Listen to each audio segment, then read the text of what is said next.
आता आपली पुढची रेसिपी काय आहे? मेथी मुठिया. मेथी मुठिया, त्याचं मला जरा तू साहित्य सांगतेस का?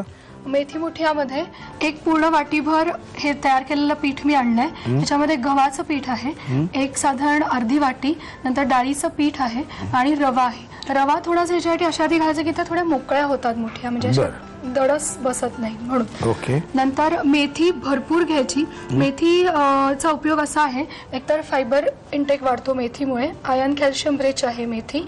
फक्त काळजी अशी घ्यायची की आधी पानं धुवायची मग चिरायची, म्हणजे चिरून धुवायची नाही, तर त्यातली पौष्टिकता कमी होते. म्हणजे अशा ह्याने ती चिरून घ्यायची मेथी. आणि ओमेगा 3 नावाचा फॅटी ऍसिड मेथीमध्ये आढळतो, त्यामुळे डायबिटीस साठी उपयुक्त आहे.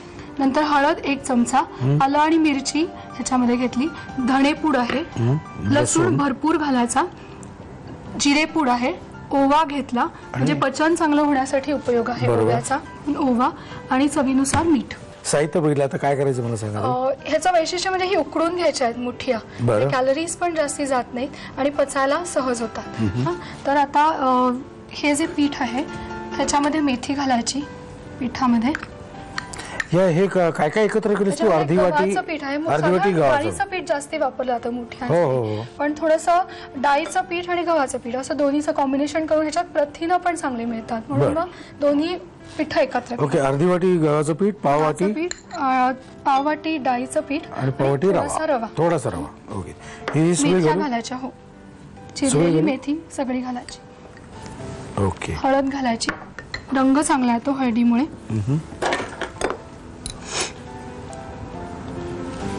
आलं आणि मिरचीची पेस्ट, लसूण पेस्ट, लसूण भरपूर, परत डायबिटीससाठी उपयुक्त, मिरची, नंतर धणेपूड, जिरेपूड घालायची, जिरेपूड घालायची,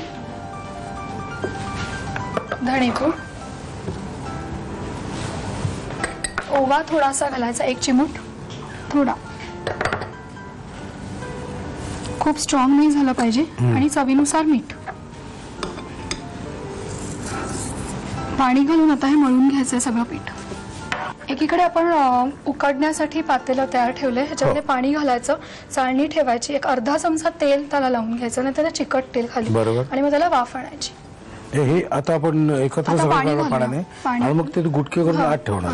आणि साधारणपणे कशाबरोबर खायचं? मेथी मुठिया हा गुजराती पदार्थ आहे, त्यामध्ये छुंदा किंवा लोणचं असं घेऊन खातात. आपण दह्याबरोबर खाऊ शकतो, म्हणजे साय काढलेलं दूध घेऊन त्याचं दही लावायचं आणि त्याच्यावर चविष्ट लागतं, छान लागतं.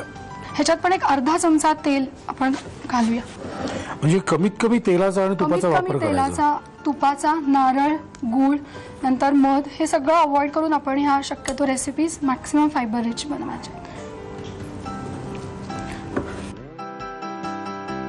ह्या मुठिया ज्या आहेत अशा लांबट पातळ अशा बनवायच्या, आणि ह्याच्यामध्ये तेल लावलंय, अशी एक मुठिया ह्याच्यामध्ये वाफ आणायला ठेवायची. एक साधारण 5 ते 10 मिनिटं लागतात, कारण डाळीचं पीठ आणि कणिक शिजली पाहिजे. बरं. नंतर कशी लागेल ह्याचं प्रात्यक्षिक तुम्ही आधी करून बघू शकता, असं खाऊन. करेक्ट जमलाय. तुम्हाला जमतंय का साहित्य आणि कृती लिहायला? Very good. लिहून घ्या साहित्य आणि कृती. मेथी मुठिया बनवण्यासाठी लागणारं साहित्य: अर्धी वाटी गव्हाचं पीठ आणि रव्याचं मिश्रण, पाव वाटी बेसन, 1 वाटी बारीक चिरलेली मेथी, हळद, आलं मिरची पेस्ट, धणेपूड, लसूण, जिरेपूड, ओवा, मीठ आणि पाणी. कृती: प्रथम एका बाउलमध्ये अर्धी वाटी गव्हाचं पीठ आणि रव्याचं मिश्रण घेऊन 1 वाटी बारीक चिरलेली मेथी, हळद, आलं मिरची पेस्ट, धणेपूड, जिरेपूड, ओवा, मीठ आणि पाणी घालून पीठ भिजवून घ्यावं. तयार पिठाचे मुठिये वाफेवर 5 ते 10 मिनिटांसाठी वाफवून घ्यावेत.